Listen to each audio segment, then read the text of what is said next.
Hello friends, अशोकाइश में आपका स्वागत है। फ्रेंड्स, अभ्यास सीरीज में आज जो है 49 नंबर क्वेश्चन है डिस्कशन करने जा रहे हैं। ठीक है, तो कई बच्चों को ये लग रहा होगा कि सर मेंस के क्वेश्चन पहले जैसे नहीं ला रहे हो, मतलब निरंतर पहले लाते थे डेली। तो दोस्तों देखिए, प्रीलिम्स पे भी फोकस हमें रहना है, क्योंकि प्रीलिम्स ही नहीं निकलेगा तो मेंस आप तैयारी कितनी भी कर लो तो फिर वो तैयारी आपकी व्यर्थ चली जाएगी। तो हमारा एक काम क्या है कि हिंदी मीडियम का जो रिजल्ट लो हो रहा है, कम हो रहा है, तो उसमें हम भी कहीं ना कहीं उनकी पूरी तरह से मदद करें। इसके लिए हम पीटी पर भी फोकस हैं। अभी हमारा डिटेल एनालिसिस आएगा प्रीलिम्स का, और उसके साथ साथ हम पीवाईक्यू एक नज़र भी चला रहे हैं, जिसमें क्या होता है कि हम क्या करते हैं, पीवाईक्यू प्रीलिम्स के प्रश्नों का अच्छे से अध्ययन करते हैं, उनको देखते हैं कि उनकी थीम कैसे रिपीट होती है। तो जो बच्चे जो है वो वीडियो नहीं देखते हैं तो उनको देखना चाहिए, मेरे हिसाब से, मेरी सलाह है उनको। ठीक है, तो हम चलते हैं सीधे। ये 2023 का प्रश्न है, आज देखना आप। तो पहले हम सिलेबस को देखते हैं। तो आप जैसे GS2 में सिलेबस देखोगे, GS2 का सिलेबस यूपीएससी मेंस का, ठीक है, तो इसमें आपको गवर्नेंस पढ़ना है, शासन व्यवस्था। तो शासन व्यवस्था में आप शुरू के 10 नंबर, मतलब GS2 का जो शुरू के 10 नंबर पॉलिटी से रिलेटेड हैं, तो इनको हम छोड़ देंगे, लेकिन इसमें गवर्नेंस भी कहीं ना कहीं टच होता हुआ दिखाई देता है। ठीक है, इसके साथ साथ 11, 12, 13, 14 नंबर आपके सोशल जस्टिस से, 15, 16 जो है आपके गवर्नेंस से हैं, और 17, 18, 19, 20 ये आपके किससे हैं, IR से। ठीक है, तो अब इसके बाद जो है 25 तक पेपर हम कर लें, तो इसके बाद जो है आप लोग जैसा कहोगे, IR, एनवायरमेंट, जो भी आप बोलोगे वो तैयार। डिजास्टर मैनेजमेंट हमने करा दिया है, आप जिन्होंने नहीं देखा वो वीडियो मेरा देख लें उससे। ठीक, तो हम चलते हैं सीधे प्रश्न पर। तो प्रश्न पहले हमने यहाँ पर 15 नंबर टॉपिक लगा रखा है। अब ये प्रश्न पूछा किससे गया, सिलेबस के किस पॉइंट से पूछा गया है, तो यहाँ पर दिया अभिशासन के एक महत्वपूर्ण उपकरण के रूप में ई शासन। अब ई शासन आपके सिलेबस में साफ साफ दिया हुआ है, देखिए, शासन व्यवस्था मतलब गवर्नेंस, पारदर्शिता। अब यही शब्दावली देखना उठा करके मैंने लिखा है, जवाबदेही। यूपीएससी ने पूछा भी है, यही चीज़ पूछी भी है, साफ साफ पूछी है कि महत्वपूर्ण पक्ष, ठीक है, अनुप्रयोग, मॉडल, सफलताएं और उसकी सीमाएं। मतलब ई गवर्नेंस की जो है अनुप्रयोग क्या है, एप्लीकेशंस क्या है, उसका मॉडल क्या है, सफलताएं क्या हैं, ठीक है, उनकी सीमाएं क्या हैं, संभावनाएं क्या हैं। तो सीमाएं से ही प्रश्न पूछा गया है। यूपीएससी ने इसी सिलेबस को उठा करके आपसे प्रश्न पूछ लिया। देखो यहाँ पर अभिशासन मतलब गवर्नेंस के एक महत्वपूर्ण टूल मतलब उपकरण के रूप में ई शासन। ई शासन हमारा महत्वपूर्ण टूल है ही है। आप जब से डिजिटलीकरण हुआ है उसके बाद से ई शासन कितना महत्वपूर्ण हो गया। पहले आपको सरकार के पास जो है हर चीज़ के लिए जाना पड़ता था, अब आपको जाने की जरूरत नहीं, आपके मोबाइल में ही सब कुछ मिल जा रहा है? तो यही ई शासन का लाभ है। लेकिन अगर ई शासन को अगर हमको और बेहतर बनाना होगा तो उसकी कौन कौन सी कमियां हैं, जो अगर हम उन कमियों को दूर कर दें तो हमारा शासन और बेहतर हो जाएगा। तो देखिए यूपीएससी ने प्रश्न कैसे पूछा है, सिलेबस से डायरेक्ट। यहाँ पर मैं पेन चेंज करके आपको समझाता हूँ अच्छे से। देखिए यहाँ पर देखिए, पारदर्शिता और जवाबदेही, ठीक है, ये दोनों को उठाया है। अब देखिए कैसे लिखा है उन्होंने, अभिशासन के एक महत्वपूर्ण उपकरण के रूप में ई शासन ने सरकारों को प्रभावशीलता, ठीक है, मतलब दक्षता आपकी, पारदर्शिता और जवाबदेही, यहाँ देखिए पारदर्शिता और जवाबदेही दोनों को उठा लिया है, उसी से घुमा करके लिख दिया है। ठीक, तो यही सेम चीज़ है, यूपीएससी ऐसे करता है, तो हम भी यूपीएससी से कम थोड़ी हैं। मतलब मैं आपको बता रहा हूँ कि हम भी क्या कम है। तो हम इन्हीं सिलेबस के पॉइंटों को अच्छे से तैयार कर लेंगे, जैसे उन्होंने पूछा है वैसे उनको जवाब देंगे।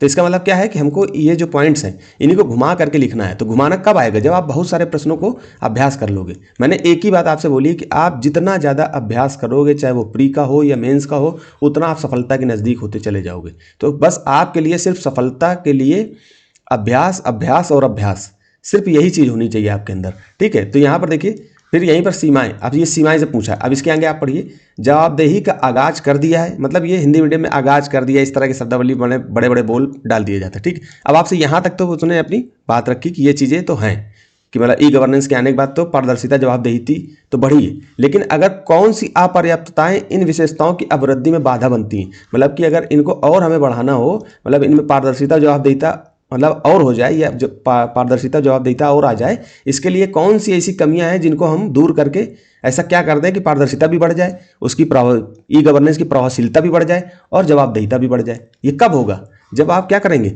उनकी कमियों को दूर करेंगे। तो बस सिंपल प्रश्न है, यही प्रश्न मुझे समझाना था। अब देखिए इसके बाद जो है ये आप नागरिक चार्टर, पारदर्शिता, जवाबदेही, संस्थागत तथा अनुपाय, ये आप अपने स्तर से देख लेना। अब आगे मैंने केवल ई गवर्नेंस से प्रश्न पूछा तो मैं ई गवर्नेंस की चर्चा करूंगा। और जो अगला टॉपिक है 50वां नंबर प्रश्न है, लोकतंत्र में सिविल सेवाओं की भूमिका से टच होता हुआ दिखाई देगा। तो हम चलते हैं प्रश्न पर। अब यही प्रश्न ऊपर लगा हुआ है, तो मैंने जो है ये PDF आपको देनी है, तो मैंने इसको लिख करके भी आपको दे दिया, ये टेलीग्राम में आपको मिल जाएगा। ठीक, फिर यहाँ पर प्रश्न को समझो, मैंने इसको भी डाल दिया कि आप अगर PDF देखो तो वहां पर आपको दिक्कत ना हो, इसी प्रश्न को आप अच्छे से पहले यहाँ पर मैंने लिख दिया, प्रश्न को समझो। तो प्रश्न को समझो, क्या प्रश्न बोल क्या रहा है। कई बच्चों को प्रश्न समझ में नहीं आते, 1-2 कमेंट भी मेरे पास आए, तो मैंने उनको जो है सीधे बोल दिया कि अब हर प्रश्न को मैं थोड़ा सा समझाऊंगा आपको, ठीक। तो इसमें बोल क्या रहा है प्रश्न, हम आपको प्रश्न जो है यहाँ पर क्या करते हैं, छोटा सा प्रश्न हम ले ही लेते हैं इसको।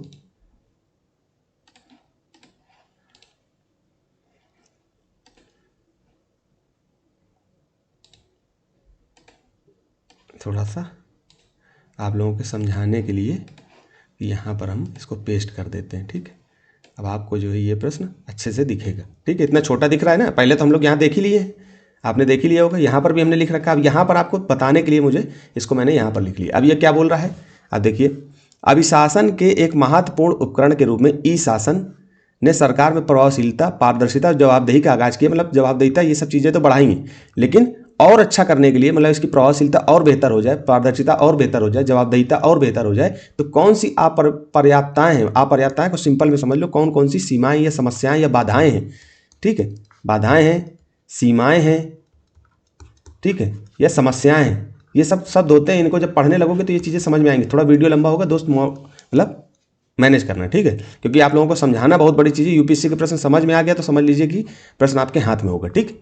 तो आप थोड़ा सा वक्त दे करके प्रश्न को समझते हैं। तो यहाँ क्या कह रहा है, प्रश्न पूछ क्या रहा है, तो ई गवर्नेंस ने सरकार के कामकाज में प्रभावशीलता, पारदर्शिता, जवाबदेहिता तो बढ़ाई है, लेकिन प्रश्न पूछ क्या रहा है, प्रश्न पूछ रहा है कि कौन सी ऐसी कमियां या कमजोरियां हैं जो उपर्युक्त तीनों गुणों, उपर्युक्त तीन गुण कौन कौन से हैं, प्रभावशीलता, पारदर्शिता और जवाबदेहिता, वही कह रहे हैं ना यहाँ, प्रभावशीलता, पारदर्शिता और जवाबदेहिता के गुण को, मतलब गुणों को और बेहतर बनने से रोक रही हैं। कौन रोक रही हैं, कौन सी ऐसी कमजोरियां हैं, मतलब कि उसकी समस्याएं हैं या सीमाएं या कमियां या बाधाएं, इस तरह से, ठीक है। एक ही चीज़ है, मतलब मिलता जुलता। यानी कि इस प्रश्न में गवर्नेंस की बाधाएं या समस्याएं बतानी है, ठीक, ना कि उपलब्धियां नहीं बतानी है। कि कोई बच्चा, जैसे होता क्या है कि जैसे आपको प्रश्न नहीं आ रहा है, अब आप लोग टू द पॉइंटर क्यों नहीं लिख पाते हैं कि ई गवर्नेंस के बारे में जो है आपको जो कुछ भी आता होगा आप सीधे वहां झोंक दोगे, लेकिन उसी में आपके नंबर कट जाते हैं। आपको कोशिश करना है कि टू द पॉइंट, हो नहीं पाता है। कई बार क्या होता है कि टू द पॉइंट हम लिख तो लेते हैं, लेकिन जितना अच्छा हम अभी स्वतंत्र रूप से लिख लेते हैं, इतना ही जो है एग्जामिनेशन हॉल में नहीं बन पाता है। लेकिन हमको कोशिश करना है कि 100% आदर्श उत्तर तो नहीं लिख सकते, लेकिन कोशिश करना है कि हम आदर्श उत्तर के पास तो पहुंच जाएं। ना कुछ तो 80% तक तो बेहतर उत्तर लिख ही लें, ना 100% तो 100% नहीं लिख पाए तो 80% बेहतर लिख लें। तो इसके लिए क्या होगा कि हमको जो पूछा गया है सिर्फ वही लिखना है। तो इसका मतलब क्या है कि हमको क्या पूछ रहा है यहाँ पे कि शासन के महत्वपूर्ण उपकरण के रूप में ई शासन ने सरकारों में प्रभावशीलता, पारदर्शिता और जवाबदेहिता का आगाज तो किया है। कौन सी ऐसी समस्याएं या सीमाएं हैं इन विशेषताओं की अभिवृद्धि में बाधा बनती। उपयुक्त, अब उपयुक्त ये सब नहीं लिखा तो आप यहीं पर भटक जाओगे। जो बच्चे नहीं समझते होंगे वो समझेंगे इन विशेषताओं का मतलब क्या है, इन विशेषता का मतलब क्या है। यहाँ पर ऊपर जो दी हुई विशेषताएं, प्रभावशीलता, पारदर्शिता, जवाबदेहिता, इसी के लिए तो ई शासन आया था। ई शासन का मतलब क्या है, पारदर्शिता बढ़ेगी, जवाबदेहिता बढ़ेगी, प्रभावशीलता, दक्षता आएगी।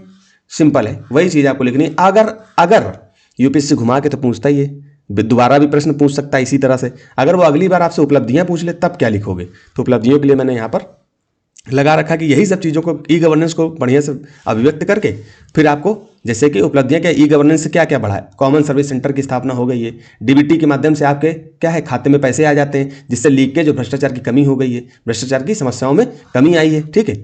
और ई कोर्ट हो गया है सरकार में, मतलब कि कोर्ट हो गया तो इससे क्या पारदर्शिता बढ़ी है। सेम वही चीज़, पारदर्शिता बढ़ी है, ठीक है, भ्रष्टाचार में कमी आई है। पेपरलेस गवर्नेंस से क्या हो गया है, गवर्नेंस बेहतर हो गया है, समस्याएं क्या हो गई, कम हो गई हैं, लोगों के पास समय की बचत हो गई है। सिंपल बैठ के केवल सोचना है आपको, वही चीज़ें आपके मन में निकल के आएंगी, वही चीज़ें लिखनी है, बस उसको थोड़ा सा आधिकारिक भाषा देनी है। तो वो कब होगा, जब आप अभ्यास करेंगे।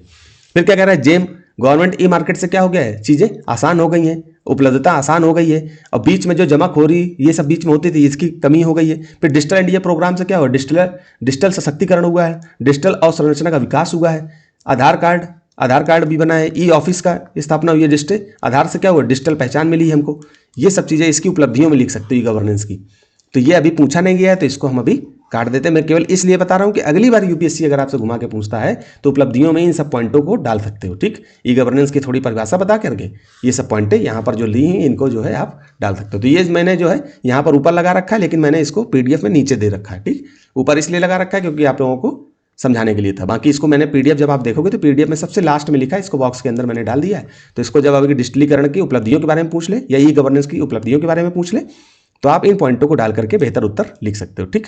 तो हम चलते सीधे फ्रेमिंग पर। तो जो बच्चे मतलब प्रैक्टिस कर रहे हैं बहुत दिन से और उनका जो है लिखने में रुचि बहुत अच्छी है और उनकी प्रैक्टिस अच्छी खासी हो गई है। वो केवल ये देखना चाहते हैं कि सर से हम कुछ ऐसा सीख लें जो फ्रेमिंग में, परफॉर्मेंस में, वहाँ पर दिखाने में कैसा, मतलब बेहतर उत्तर को दिखाने में कैसा, मतलब सॉरी मैं क्या बोलना चाह रहा हूँ, माइंड में नहीं आ रहा, मतलब कि प्रदर्शन आपका बेहतर हो जाए। मतलब सर से हम ऐसा क्या सीख लें कि प्रदर्शन हम वहाँ पर बेहतर कर पाएँ। तो उसके लिए आपको केवल हमारी भूमिका देखकर जा सकते हो। मैं पूरा वीडियो देखने के लिए आपसे नहीं कहूँगा। भूमिका में क्या लिखना है, ई गवर्नेंस के बारे में आपको थोड़ा सा बताना है। तो कैसे बताओगे, ई गवर्नेंस के बारे में बताओ जैसे कि सरकारी कामकाज और दक्षता, पारदर्शिता, प्रभावशीलता, जवाबदेहिता, जो उन्होंने प्रश्न में दिया उन्हीं शब्दों को घुमा करके लिखना है। यही चीज़ें जो है आपकी क्या दी हैं, सिलेबस में दी हैं। तो इन्हीं सिलेबस के पॉइंटों को बढ़िया से 10-10, 5-5 शब्दों में सीख लो, पढ़ लो, जो मैं हमेशा बताता हूँ भाई, इन्हीं को घुमा घुमा के लिखना है।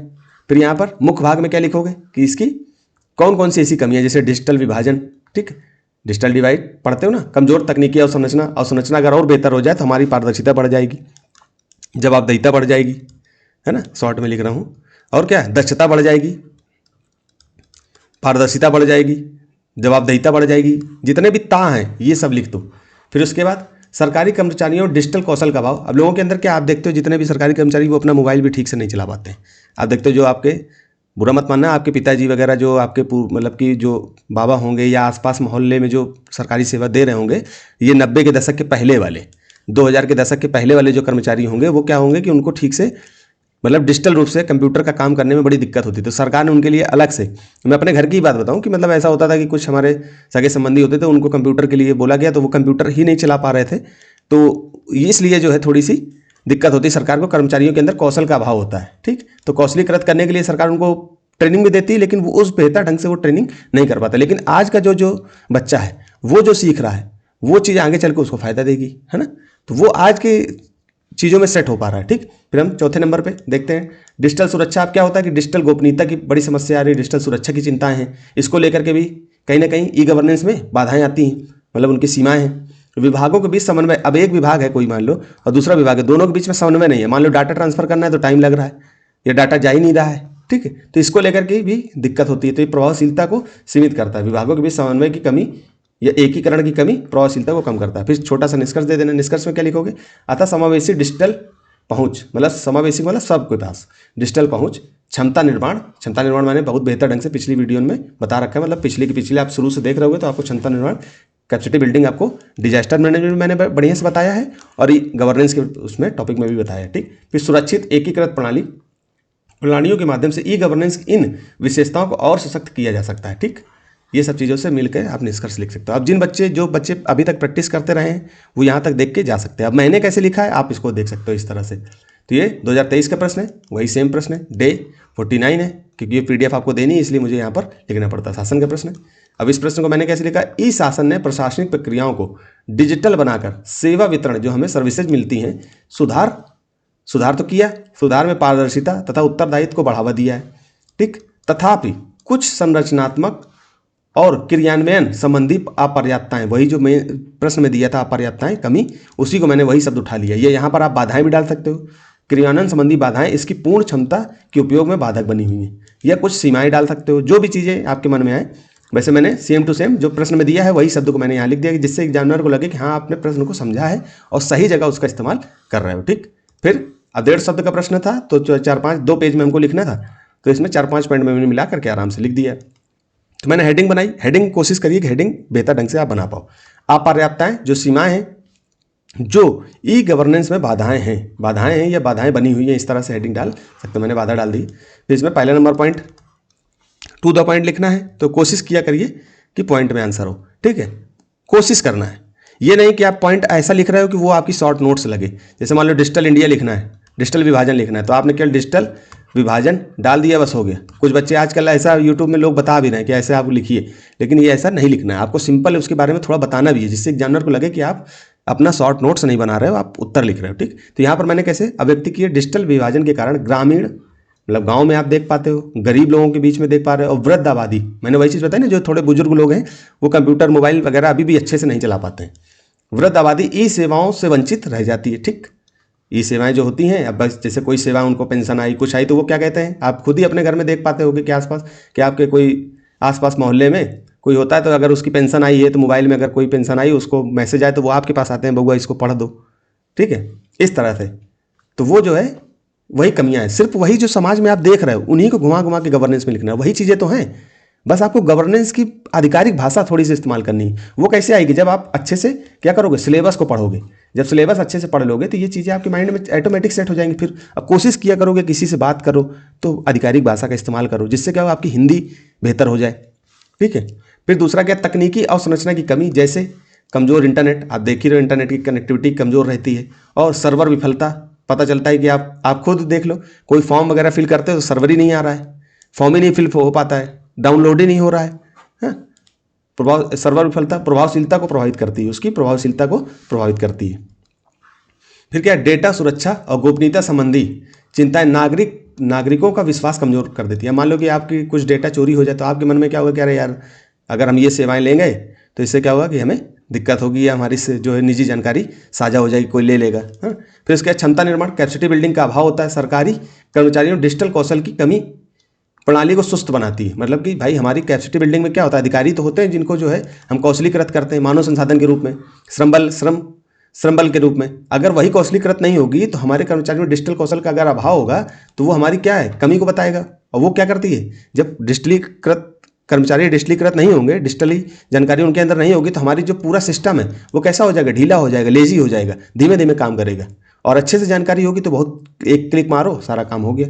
ठीक है। फिर आगे चलते हैं, 5वां नंबर पॉइंट, 5 नंबर ही पॉइंट, इसमें और भी पॉइंट डाल सकता है, लेकिन भाई हमें क्वेश्चन की सीमा भी देखनी है।